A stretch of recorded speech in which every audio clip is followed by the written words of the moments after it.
A gente precisa, às vezes, fazer um contexto da situação do Brasil na geopolítica mundial. E não é o primeiro e provavelmente não vai ser o último vídeo que eu trato disso aqui com vocês. Nesse editorial de agora, eu vou tratar com vocês sobre a relação de Lula e alguns aliados que são questionados no cenário geopolítico mundial e que colocam Lula nesse mesmo patamar de altura.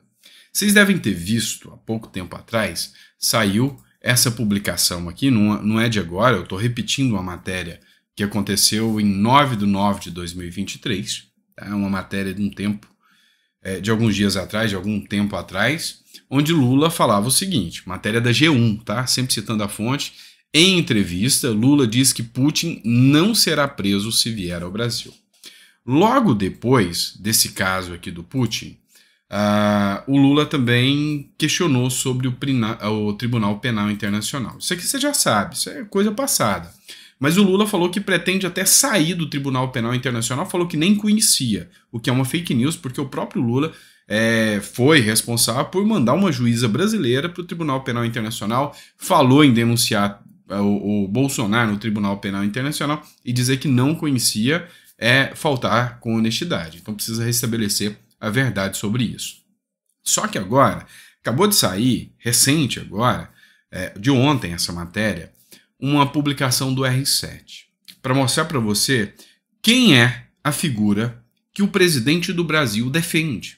E aí, o cenário mundial, a geopolítica mundial, ao ver o presidente de um país como o Brasil, que se diz que entrou pela democracia para trazer a democracia de volta, que estava ameaçada, se alinhando com pessoas como essa, coloca em xeque a moral do nosso próprio país. E é isso que nós vamos falar agora com vocês. Então não esquece de dar o like, curtir, compartilhar, que a gente já vai direto para a matéria.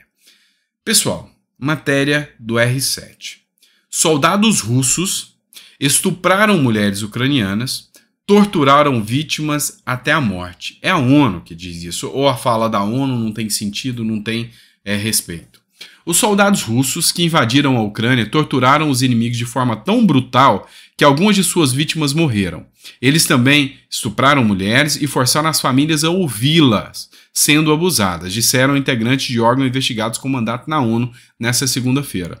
Eric Muse, presidente da Comissão de Inquérito sobre a Ucrânia, disse aos Conselhos de Direitos Humanos na ONU, em Genebra, que sua equipe havia coletado mais evidências indicando que o uso de tortura pelas Forças Armadas Russas em áreas sob seu controle tem sido generalizado e sistemático. Não sou eu que estou dizendo, está aqui uma matéria da Record. Esse é o cara que o Lula defende contra o Tribunal Penal Internacional, que determinou uma ordem por crimes contra a humanidade de prisão contra o Putin. Pois é. Outra acusação que está também na mídia internacional, na geopolítica brasileira, é de que os soldados russos estão sequestrando crianças ucranianas, servindo também para exploração sexual dessas crianças, meninas de 12, 13 anos sendo abusadas. Também ainda denúncias de que essas crianças estão sendo levadas para as famílias russas que estão sendo vendidas, comercializadas como escravos. Pois é. É isso que é defendido pelo cara que disse que ia voltar ao Brasil pela democracia. E diz que quer sair do Tribunal Penal Internacional, um tribunal que solicita investigações sobre violações de direitos humanos. Lembrando que até a questão jurídica está muito à parte.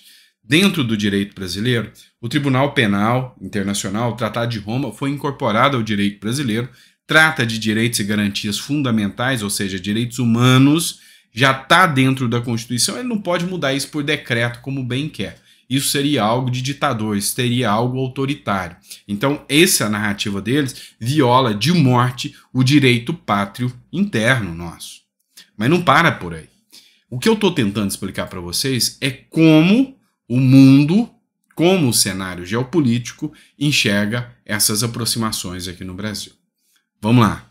O Rodrigo Valadares, que é deputado federal, fez uma publicação de uma matéria que está em vários jornais. Aqui ele citou Conexão Política, que diz o seguinte: acontecerá o mesmo em nosso país Nicarágua. Opositores da ditadura são condenados por crime de fake news e conspiração nacional. O país vive escalada de violação dos direitos humanos. E aí, a gente precisa fazer uma análise até um pouco mais ponderada sobre esse artigo aqui.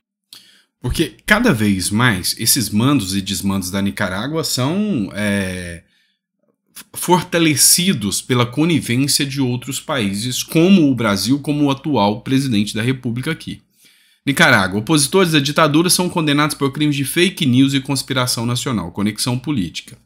Sem intolerância, é assim que os opositores do regime ditatorial instalado na Nicarágua são tratados.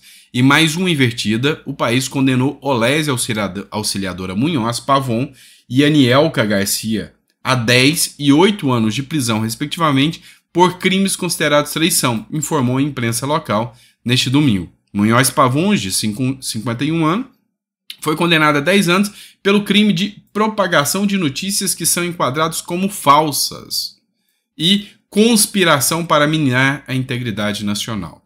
O que é conspiração para minar a integridade nacional? Falar mal do governo. A gente não precisa ir longe, não. Busca aqui uma matéria do Globo.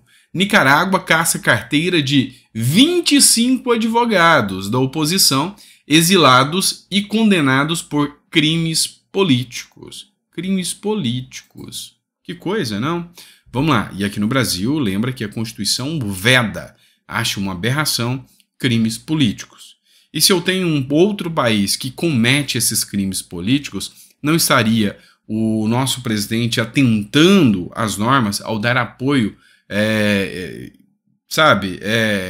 até contra as normas da própria ONU em relação a isso? Pelo amor de Deus. Regime da Nicarágua retira direitos políticos de 14 presos opositores de Ortega. A Justiça da Nicarágua, que vive uma ditadura sob o comando de Daniel Ortega, cassou indefinitivamente os direitos políticos de 14 pessoas do país, de acordo com denúncia do Centro Nicaragüense de Direitos Humanos, medida classificada pela organização de aberração jurídica. Essa palavra está sendo muito ouvida ultimamente, aberração jurídica. Preste atenção aqui também, ó. Matéria do Antagonista, matéria de 22. Lula diz que sentiu orgulho de estar ao lado de Daniel Ortega na Nicarágua. Ex-presidente se defendeu de sua amizade com o ditador da Nicarágua e diz que cabe ao país e seu povo punir o presidente. Mas ele sentiu orgulho de estar ao lado desse ditador, chamado Daniel Ortega da Nicarágua. E aí eu tenho uma matéria do Jamil Chad, da UOL. Posição de Lula, isso aqui é recente, sobre ditadura de Ortega, abre crise com oposição na OEA, tá? A Organização dos Estados Americanos. Mais de 50 dissidentes nicaragüenses e vítimas, a palavra é essa, vítimas da ditadura de Daniel Ortega, protestam contra o posicionamento do governo de Luiz Inácio Lula da Silva na Organização dos Estados Americanos nessa semana. A entidade se reúne e votará uma resolução que pode condenar o regime centro-americano. Então, teve uma união de vítimas da ditadura de Daniel Ortega, pessoas que são punidas politicamente, perseguidas politicamente, e vários países, 50 países, resolvem fazer uma carta de repúdio a Ortega. Isso aconteceu no começo desse ano, e Lula disse, não vou fazer carta contra o homem do qual eu senti orgulho de estar ao lado dele, que é o Daniel Ortega. Dá para entender o quanto isso soa mal aos ouvidos da gringa que ouve as notícias brasileiras? Mas vamos lá, não para por aí. Matéria da revista Veja. O silêncio incômodo do governo Lula sobre o regime Ortega. Enquanto o sistema cruel da Nicarágua bane, prende e fuzila quem discorda dele, o Brasil prefere não assinar a declaração de repúdio ao país na ONU. Esse é o amor voltou. Esse é o amor, tá? Que muita gente disse que voltou e falou que agora sim a democracia está muito bem representada. Pois é, deixa seu comentário sobre isso, quero saber.